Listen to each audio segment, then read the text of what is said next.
আমি যেহেতু আজকে হুল দিবস ছিল এবং দেবরাতে কন্যা সুরক্ষা যাত্রা ছিল, দুটো অ্যাটেন্ড করে আমি ওনাদের সঙ্গে এখানে মিট করছি।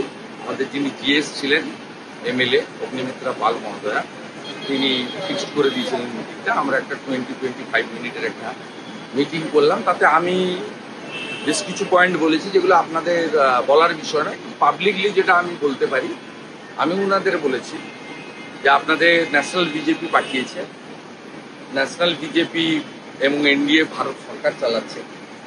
এরা শুধু বিজেপির লোকেদেরকে, বিজেপির ওয়ার্কার্সদেরকে অত্যাচার করছে তা নয়, পুলিশ এবং মমতার লোকজন মিলে।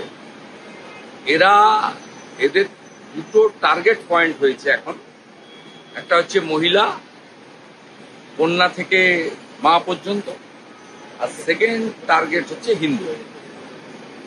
এবং যতগুলো সাংবিধানিক বডি পশ্চিমবঙ্গে এসেছে, বিজেপি তো আছেই, বিজেপিটা তো পলিটিক্যাল টিম, যতগুলো সাংবিধানিক বডি এসেছে লাইক এনএচআরসি, মহিলা commission, SC commission, ST commission, minority commission, এরা প্রত্যেককে ইগনোর করেছে।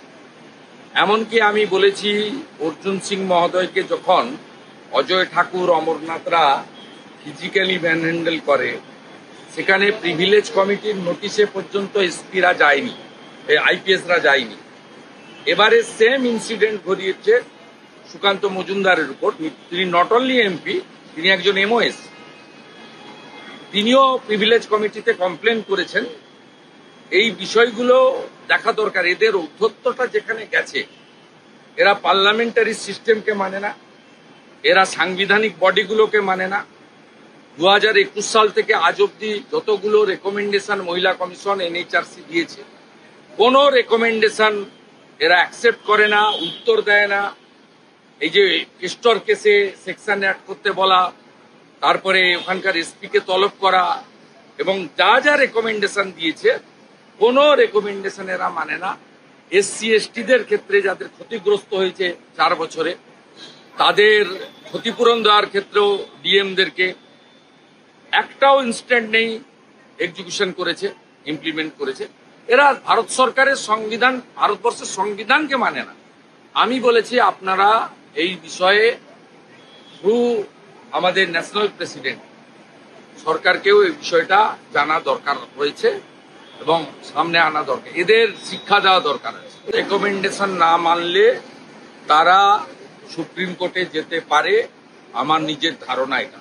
আমি অনেকদিন ধরে ল মেকার, আমার নিজের ধারণা তাদের সংশ্লিষ্ট যে সাংবিধানিক বডি রয়েছে সেখান থেকে অনুমতি নিয়ে তারা এটা করতে পারে। অর্থাৎ তাদের একটা শিক্ষা আইনের মধ্যে দিতে হবে। সব রাজ্যে যে দলেরই সরকার থাকুক, এই সাংবিধানিক বডিকে তারা তাদের রেকমেন্ডেশন মানতে বাধ্য। যদি না মানে তার যথাযথ কারণ তাদেরকে দিয়ে স্যাটিসফাইড করতে বাধ্য। এই একটা মাত্র স্টেট যেহেতু একজন চালায়, বাকি সব ল্যাম্প পোস্ট। তিনি সংবিধান, তিনি এখানকার প্রধানমন্ত্রী, তিনি এখানকার মুখ্যমন্ত্রী, তিনি জুডিশিয়ারি, তিনি বিধানসভা, তিনি লোকসভা। তিনি আলাদা পতাকা বের করেছেন পশ্চিমবঙ্গের, তিনি আলাদা গান বের করেছেন পশ্চিমবঙ্গে, তিনি বাংলাদেশের ব্যাপারে কথা বলেন, তিনি এর আগে পুলওয়ামা ইনসিডেন্টে এভিডেন্স চান, সিঁদুর কেন নাম দেওয়া হয়েছে প্রশ্ন করেন, তিনি বিএসএফকে দেশবিরোধী বলেন, বিএসএফ দেখলে হাতা খুন্তি নিয়ে মেয়েদের বেরোতে বলেন, সিআরপিএফকে বিজেপির উইংস বলেন, সিবিআই, ইডি, এনআইএর বিরুদ্ধে, আইটির বিরুদ্ধে বিধানসভায় মোশন আনেন। উঠতে বসতে প্রধানমন্ত্রী এবং ভারতবর্ষের স্বরাষ্ট্রমন্ত্রীকে মুখে যা আসে সেই একই ভাষায় কথাবার্তা বলেন। অতএব ইনাকে সংবিধানের মধ্যে থেকে সবক শিখানোর, শিক্ষা দেওয়ার সময় এসেছে। আমি এটা হাই লেভেল টিম, এবং এখানে যারা আছেন এসছিলেন 4 জন, তারা কেউ এক্স সিএম, কেউ এক্স সেন্ট্রাল মিনিস্টার, কেউ ex IPS. They are very veteran, experience public ফিল্ডে এবং অ্যাডমিনিস্ট্রেটিভ ফিল্ডে। আমি এদের বলেছি, এরা জানে আমি আমার যে পয়েন্টসগুলো ছিল, স্পেশালি 3টে পয়েন্টস, যেটা একটা পয়েন্ট আমি মিডিয়া বলবো না, বাকি দুটো পয়েন্ট আপনাদের কাছে বললাম, যে পার্লামেন্টকে মানে না, আমাদের এখানে অপোজিশন মানে বিজেপির এমপিরা নট সেফ। এর আগে অর্জুন সিং এর সঙ্গে ঘটেছে, এবারে সুকান্ত মজুমদারের সঙ্গে ঘটিয়েছে। এবং আমি এমএলএদের কথা বলিনি, যেহেতু এটা পার্লামেন্টের সাবজেক্ট নয়, অ্যাসেম্বলির সাবজেক্ট। ওখানে তো একটা দলদাস স্পিকার আছে, বলে লাভ নেই, 8 মাসে ভাবেই চলবে, সেটা আমরা জানি।